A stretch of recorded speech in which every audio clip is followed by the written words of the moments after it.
fait d'être grande, c'est super. Comment nous faire comprendre que le handicap de vos parents vous a vous-même handicapé? Mais en fait, moi, j'ai été élevée... Enfin, j'avais mes grands-parents qui étaient derrière nous souvent, et j'étais élevée comme l'enfant de sourds. J'étais pas Caroline, j'étais la fille de mes enfants sourds. Qu'est-ce que ça change concrètement? Ça change que moi, on est un peu conditionné dans ce handicap et dans le fait que... On vit dans un monde feutré, quoi. Voilà, je parle en petit nègre à mes parents, donc je parle pas très bien. Il manque... Non, mais je sais quand je dis ça, on est sourd. Mais moi, je me rends compte que j'ai des lacunes, que j'ai un manque de vocabulaire, que oui, je leur parle en petit nègre. C'est différent, c'est une communication qui n'existe pas, qui est différente. Il y a des choses qu'on ne pourra jamais dire, qu'on ne sait pas dire. Et quand on a 7 ans, 8 ans, 9 ans, 15 ans, 18 ans, même encore maintenant, on ne trouve pas encore le moyen parfait de communiquer entre vous. Il y a des choses qu'on n'arrive pas à dire parce qu'on n'a pas le mot, on n'a pas le vocabulaire, on n'a pas... Vous n'aviez pas le téléphone? Vos parents ne souhaitaient pas avoir le téléphone? Non, j'ai lu à 15-16 ans. Eux, ils ne se rendaient pas du tout compte que moi, ça me nécessaire touchait pour vous. autant. Voilà. Donc quand on a eu, puis de toute façon quand on a eu, c'était uniquement pour appeler ma grand-mère ou pour appeler les impôts ou des choses comme ça. C'était pas du tout, on n'a pas le droit d'appeler les copines ou les copains. Pas le droit? Non. C'est assez sévère. Non, pas le droit. Pourquoi pas le droit? Pas le droit parce que pourquoi moi j'avais le droit d'aller avec l'extérieur, enfin d'avoir un contact avec l'extérieur et pas eux. Parce que vous ne souffriez pas du même handicap que oui, eux. mais ils ne s'en rendaient pas compte. Ils pensaient que j'étais comme eux. Pas d'amis à la maison? Pas de... Pas tellement, non. Peu. Très peu. Il fallait que j'ai une amie depuis 10 ans pour qu'elle puisse venir une fois dans ma maison, mais rarement. Et moi, vos parents ne voulaient pas non plus? Non. Avec quels arguments? Non, on ne va pas se comprendre, je ne sais pas qu'on nous voit, ou même pas, ou c'est non, puis de toute façon, on va dormir où Mais moi, je sentais bien que c'est parce qu'ils ne voulaient pas qu'on les voie. Et comment vous vous engueulez avec eux quand vous voulez les convaincre de quelque chose? Comment ça peut être possible? C'est pas très joli, hein. Ouais. C'est des gestes, moi, je suis dure aussi, hein. On fait comme on peut, c'est des gestes surtout, des grimaces, tu m'énerves, j'en ai marre.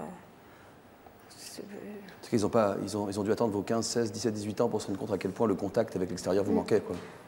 Non, ils ont fait attendre mes 22 ans où qu'est-ce qui est passé? Je fais une tentative de suicide parce que je n'arrivais plus.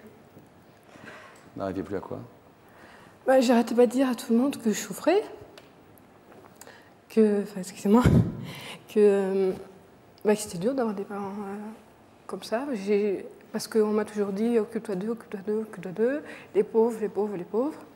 Et à un moment, on se dit au secours, je ne peux plus. Enfin, j'avais 22 ans, vous allez me dire c'est peut-être tard, mais j'ai attendu, j'ai fait ce qu'on m'a dit de faire, parce qu'on m'a dit de le faire. Beaucoup aidé vos parents?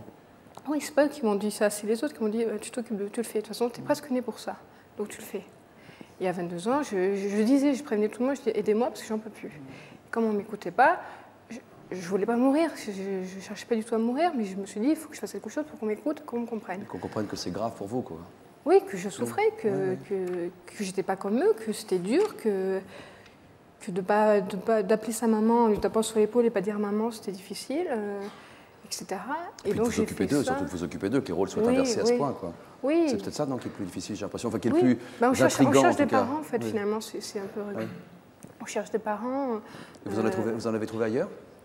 J'avais mes grands-parents, mais c'est toujours pareil, mes grands-parents, c'était... J'étais une petite malheureuse parce que j'avais des parents sourds.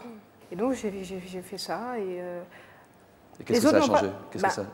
En fait, c'est rigolo parce que je pensais que les autres allaient comprendre. Et finalement, ce sont mes parents qui ont compris.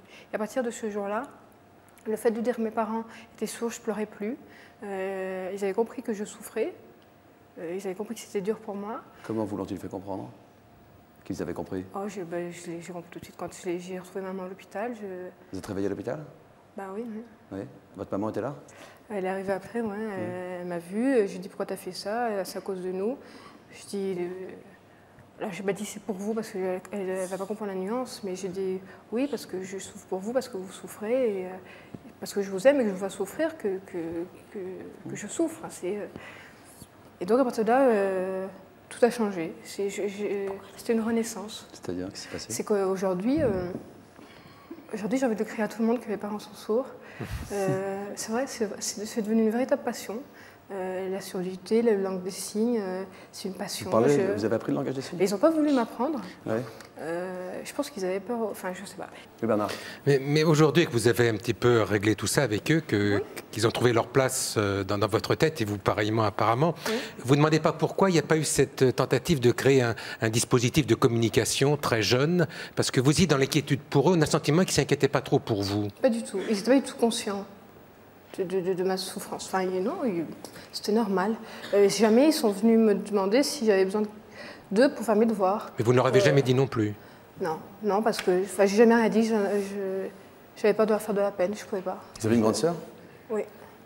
Quelle différence d'âge vous avez toutes les deux? 18 mois, et de plus là. Quel était votre rôle à l'une et à l'autre auprès de vos parents? Moi en fait je faisais tout, on s'est un peu, moi je prenais tout en charge. Elle, moi, on n'a pas du tout vécu la chose de la même façon. Elle a complètement rejeté le handicap. Moi je l'ai subi, on me l'a imposé. Parce que peut-être que les gens pensaient que j'étais plus forte, ce qui est peut-être vrai, hein, je ne sais pas.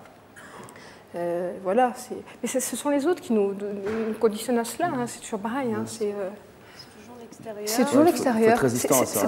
Donc c'est pour ça qu'on peut... Il faut être sûr de soi-même, il faut bien réfléchir tout seul. Parce que... On ne peut pas en vouloir à nos parents, on ne peut pas en vouloir... Au contraire, après, on leur en veut aussi à 18 ans, je leur en veux.